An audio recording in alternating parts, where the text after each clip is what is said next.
تو خوشیاں مناؤ، تم پر تو بشاشت طاری ہونی چاہیے. جیسے حضرت خبیب کا لفظ آیا تھا کہ جب انہیں سولی دی جا رہی تھی تو جب پہلا نیزہ جو ہے ان کے کلیجے میں چبھویا گیا تو ان کی زبان سے کیا کیا نکلے؟ فزت ورب الکعبہ، کعبے کے رب کی قسم میں کامیاب ہو گیا. یہ اگر بشاشت کی کیفیت نہیں ہے تو اس کا سبب کیا ہے کہ معلوم ہوتا ہے کہ آخرت پر ہمارا یقین اتنا پختہ نہیں ہے. ورنہ اللہ کے وعدے راح و ریحان و جنت النعیم، وہ جنت کے جس کے نعمتیں وہ ہے کہ جن کا ہم اس دنیا میں تصور نہیں کر سکتے اگر اس کے وعدے پر یقین ہے. اسی لیے سورہ عنکبوت کے پہلے رکوع میں آیا تھا، میں نے پوری تفصیل سے بیان کیا تھا کہ یہ نہ سمجھنا کہ تمہارے ساتھ جو ہم وعدے کیے کر رہے ہیں من کان یرجو لقاء اللہ فإن اجل اللہ لآت وهو السمیع العلیم والذین آمنوا باللہ والذین آمنوا وعملوا الصالحات لنکفرن عنہم سیئاتہم ولنجزینہم احسن الذی کانوا یعملون. یہ سارا کس لیے کہ یقین رکھو تمہاری یہ محنتیں اکارت نہیں جائیں، تمہارا یہ اصرار، تمہاری یہ قربانی ہے، تمہاری یہ مشقتیں یہ انریوارڈڈ نہیں جائیں گی. تمہارا وہ پروردگار دیکھ رہا ہے. اے بلال جو تم پر بیت رہی ہے تمہارا رب دیکھ رہا ہے. اے خباب جو کچھ تم پر اس وقت گزر رہی ہے تم اپنے رب کی نگاہوں میں ہو. فإنک بأعیوننا، ہم سب کچھ سن رہے ہیں. اے بلال اس حال میں کہ تمہارے سینے کے اوپر بھاری سیل رکھی ہوئی ہے اور اوپر سے سورج آگ برسا رہا ہے، نیچے سے زمین تلے کی طرح جل رہی ہے، اس وقت میں تمہاری زبان سے جو لفظ نکل رہا احد احد احد احد، اللہ سن رہا ہے کہ میرا ایک بندہ ہے جو اس مشقت کے اندر بھی میری توحید کا نعرہ لگا رہا ہے. تو یہ چیزیں یوں نہیں چلی جائیں گی، اس کا بھرپور صلہ تمہیں ملے گا، بھرپور بدلہ ملے گا. جب تم ہمارے حضور میں حاضر ہوگے خلافوں سے نوازے جاؤ گے. اگر یہ یقین پیدا ہو جائے تو پھر بڑی سے بڑی قربانی بہت سہل ہو جائے گی، بڑی سے بڑی تکلیف آئے گی، طبیعت میں خوشی ہوگی کہ اللہ نے، جیسا کہ میں نے پہلے کہا تھا ذہن نصیب کہ اللہ نے ہمیں اس قابل سمجھا کہ ہماری ہڈی اپنے راستے میں چھڑوائی، ہمیں یہ مصیبت اپنی راہ میں پہنچائی. یہ اللہ تعالیٰ کی طرف سے گویا کہ شرف قبول ہو جانے کا ایک ثبوت ہے کہ اللہ تعالیٰ نے ہمیں قبول فرما لیا ہے. یہ انداز ہوگا کب؟ جبکہ آخرت کا یقین. تو فرمایا وما هذه الحیات الدنیا الا لہو و لعب، یہ دنیا کی زندگی تو سوائے کھیل کود کے کچھ نہیں. جیسے ڈرامہ ہوتا ہے 3 گھنٹے کا، یہ 30 برس کا ڈرامہ ہے. کسی کو ہم نے جھوپڑی میں پیدا کر دیا ہے، کسی کو گولڈن سپون کے ساتھ پیدا کر دیا ہے. سلور سپون نہیں، گولڈن سپون. لیکن یہ کہ یہ بھی جب آنکھ کھلی کل کی تو موسم کا خزاں تھا، ذرا سی دیر ہے ادھر آنکھ کھلی، وہ 60 کروڑ تقسیم ہوئے ہو یا 60 ارب تقسیم ہوئے ہو، وہ بہرحال جو دنیا سے گیا اس کے لیے تو ایک پیسہ بھی نہیں ہے. یہ بات اچھی طرح سمجھ لیجئے کہ چاہے کوئی وڈیرے کے گھر پیدا ہو گیا، کوئی جھوپڑی میں پیدا ہو گیا، یہ اس دنیا کی زندگی ہی کا ہے نا ایک رول. ہو سکتا ہے کہ جو یہاں کسی جھوپڑی کے اندر اپنی زندگی کے دن گزار رہا ہے اور کسی چٹائی پر بیٹھا ہوا ہے، وہ وہاں ان عالیشان محلات کا وارث بنے جیسا کہ یہاں آ رہا ہے من الجنت غرفا تجری من تحتها الانہار خالدین فیہا. وہ جنت کے وہ ان کو جھروکے ملیں گے، وہ بالا خانے ملیں گے جن کے دامن میں ندیاں بہتی ہوں گی.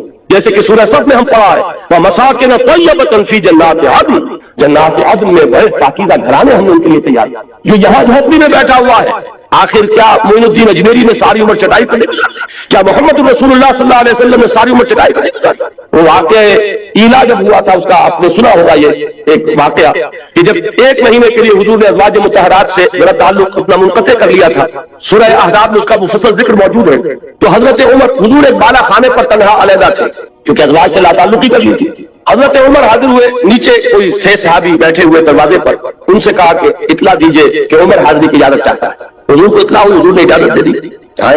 جب حضرت عمر داخل ہوئے ہیں اس بالا خانے میں تو حضور اٹھ کر بیٹھ گئے. آپ نے اس وقت کرتا اتارا ہوا تھا، یعنی آپ کا جسم جو ہے وہ تہبند تھا، باقی جسم کے اوپر کپڑا نہیں تھا، اور آپ ایک چٹائی پر اس وقت استراحت فرما رہے تھے. جب اٹھ کر بیٹھے تو حضرت عمر نے دیکھا کہ کمر کے اوپر اس چٹائی کے نشان پڑ گئے. اس سے کیا اکثر آپ کا مشاہدہ ہوگا، آنکھوں میں آنسو آ گئے حضرت عمر کے. حضور نے پوچھا عمر کیوں رو رہے؟ انہوں نے عرض کیا کہ حضور قیصر و کسریٰ کے لیے دنیا میں کیا کیا ساز و سامان، کیا ناز و نام، کیا ان کے لیے آسائشیں ہیں، اور آپ کے لیے یہ چٹائی ہے، یہ کھری چٹائی، اور اس کی جس کی بدیاں پڑ گئی آپ کی قبر پر. تو حضور نے فرمایا کہ عمر کیا تم اس پر راضی نہیں ہو کہ یہ سب کچھ اپنا دنیا میں لے جاؤ اور اللہ تعالیٰ ہمیں آخرت میں عطا فرمائے. یہی بات حضور نے ایک مرتبہ فرمائی مالی ولی الدنیا انما مثلی کراکب استظل تحت شجرۃ ثم راح فترکها. مجھے تمہاری دنیا سے کیا سروکار، میری مثال تو اس سوار کی سی ہے جو تھوڑی دیر کے لیے کسی درخت کے سائے میں بیٹھتا ہے سستانے کے لیے. اپنی منزل لیتا ہے، وہ درخت اس کا گھر نہیں، اس کا منزل نہیں، اس کا مقام نہیں، تھوڑی دیر ٹھہرتا ہے، بس اتنا ہی تعلق مجھے اس دنیا سے. اسی لیے آپ نے فرمایا ہے کہ کن فی الدنیا کانک غریب و عابر سبیل، دنیا میں ایسے رہو جیسے راہ چلتے مسافر ہو یا اجنبی ہو. یہ محسوس ہو کہ یہ یہاں کا باسی نہیں ہے، یہ یہاں کی سوچ ہی نہیں، یہاں پھیلنے پھولنے پلنے کی فکر ہی نہیں کرتا. یہ کہیں اور اس کا دل ٹکا ہوا ہے، کہیں اور اٹکا ہوا ہے. یہ اگر آپ کے وجود سے اس کا ظہور نہ ہو رہا ہو تو اس کے معنی یہ ہے کہ ایمان بالآخرہ جیسے کہ اس کا حق ہے وہ آپ کے دل میں نہیں ہے، آپ کے وجود میں سرایت نہیں کر چکا. تو یہ آیت نوٹ کیجئے، وما هذه الحیات الدنیا الا لہو ولعب. البتہ اس میں ایک آیت اور بھی آتی ہے قرآن مجید میں، وما الحیات الدنیا الا متاع الغرور. یہ دنیا جو ہے یہ سوائے دھوکے کی ٹٹی اور دھوکے کے سامان کا کچھ نہیں ہے. اس کے برعکس ایک حدیث آتی ہے، بظاہر تضاد ہے لیکن اس کو ریزالو کیجئے اور وہ بات اسی مرحلے پر سمجھ لینی چاہیے. حضور نے فرمایا اب دنیا مزرعۃ الآخرہ، دنیا آخرت کی کھیتی ہے، یہاں بو گے تو وہاں کاٹو گے. اس کا مطلب یہ دنیا کی بڑی اہمیت ہے. یہاں قرآن کہہ رہا ہے کہ دنیا سوائے دھوکے کے سامان کا کچھ نہیں. ان دونوں کو کیسے ریکنسائی کریں گے؟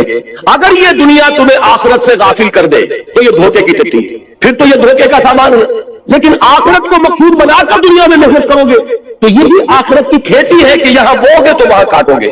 اگر یہاں کچھ بویا نہیں تو کاٹو گے کیا وہاں جا کر. اس اعتبار سے بندہ مومن کو اپنی زندگی کا ایک ایک لمحہ بہت قیمتی نظر آتا ہے، اس لیے کہ اس ایک لمحے میں اسے وہ کام کرنا ہے جس کا نتیجہ اس ابدی زندگی میں نکلے گا، جس کو کبھی ختم نہیں ہوگا. اس اعتبار سے ہمارا ہر مومن ہر لمحہ امر ہے، اس لیے کہ پوٹینشیل نتیجے کے اعتبار سے یہ امر ہے، یہ ختم ہونے والا نہیں ہے.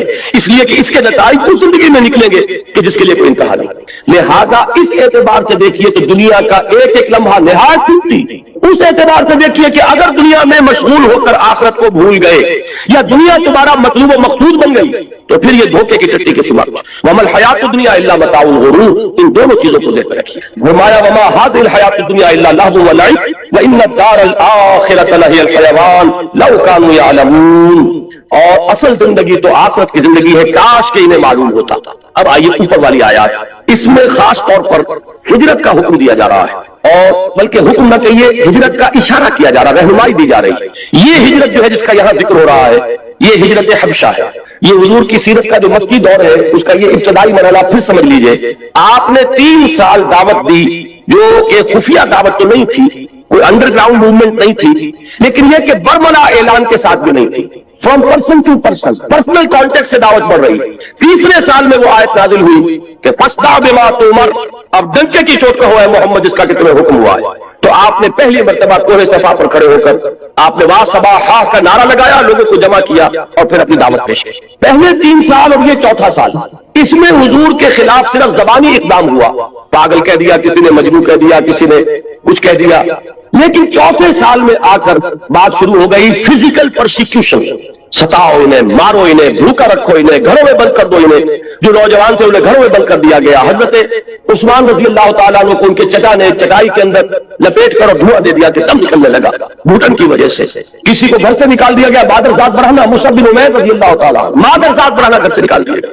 کسی کو جیسا کہ میں نے حضرت بلال کا نقشہ کھینچا اس طرح ستایا جا رہا ہے، کسی کو جہلتے ہوئے انگاروں پر لٹایا جا رہا ہے. یہ چوتھا سال جو ہے پرسیکیوشن، اور 5ویں سال میں یہ اپنے نقطۂ عروج کو پہنچ گئی. اسی وقت یہ آیات نازل ہو رہی ہیں اور اسی وقت انہیں ایک رہنمائی دی گئی. وہ رہنمائی یہ ہے اس لیے کہ 5ویں سال میں ہجرت حبشہ ہوئی ہے، وہ رہنمائی اس میں دی جا رہی ہے. یا عبادی الذین آمنوا ان ارضی واسعۃ فایای فاعبدون. اے میرے بندو میری زمین بہت کشادہ ہے.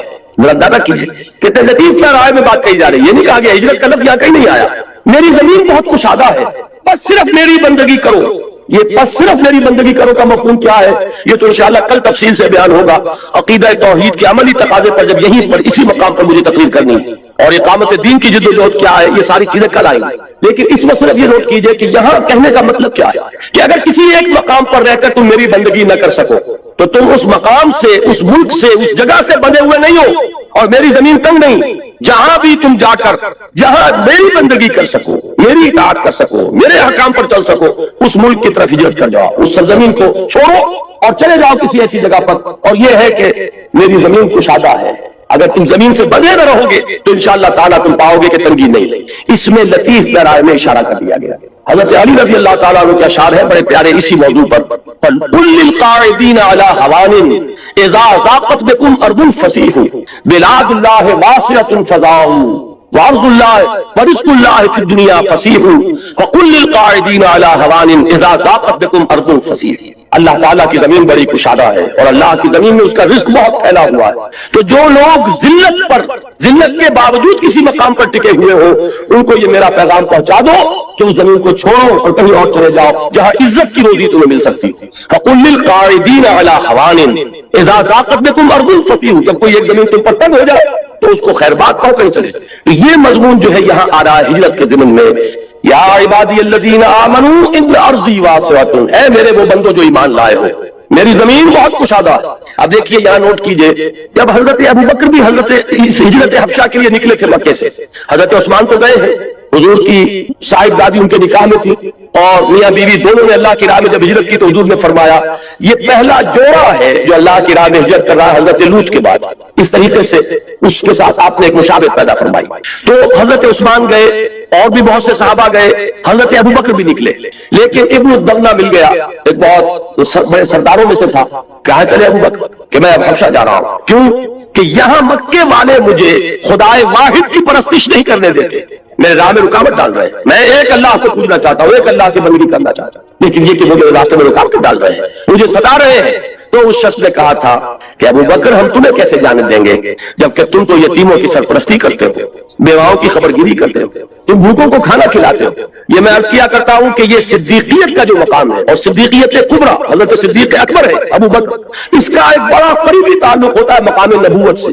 یہی الفاظ کہے تھے حضرت خدیجہ رضی اللہ تعالی عنہا نے جب حضور پر پہلی وحی نازل ہوئی ہے اور حضور پر ایک خوف کسی کیفیت طاری تھی اور حضور نے یہاں تک الفاظ فرمائے کہ خشیت علی نفسی، مجھے تو اپنی جان کا خطرہ، کتنی بھاری ذمہ داری مجھ پر آ گئی ہے، یہ اتنا بگڑا ہوا معاشرہ، اب اس کو میں دعوت دوں، توحید کی دعوت، توحید کا نعرہ یہاں لگانا جہاں عین خانہ کعبہ میں 360 فٹ رکھے تھے تو خشیت علی نفسی، مجھے تو اپنی جان کا۔ تو حضرت خدیجہ نے جو تسلی دی تھی اس کے الفاظ یہی تھے، اللہ آپ کو ہرگز ضائع نہیں کرے گا، آپ یتیموں کی سرپرستی فرماتے ہیں، بیواؤں کی خبرگیری کرتے ہیں، آپ مسافروں کی مہمان نوازی کرتے ہیں، آپ غریبوں کی مدد کرتے ہیں، اللہ آپ کو ضائع نہیں فرمایا۔ بالکل وہی الفاظ ابن الدغنہ نے حضرت ابوبکر سے کہے کہ میرا ذمہ چلو تم وہاں چلو اور جس کو تم پوجنا چاہو، جو بندگی کرنا چاہو کرو، تمہیں کوئی نہیں روک سکتا، اور ہم تمہیں we can't afford to lose you, ہم تمہیں کیسے جانے دیں گے، تم تو ہمارا قیمتی سرمایہ۔ تو حضرت ابوبکر واپس آئے، حضرت ابوبکر نے اپنے گھر میں مسجد بنا لی اور خوب بلند آواز سے قرآن پڑھنا شروع کیا۔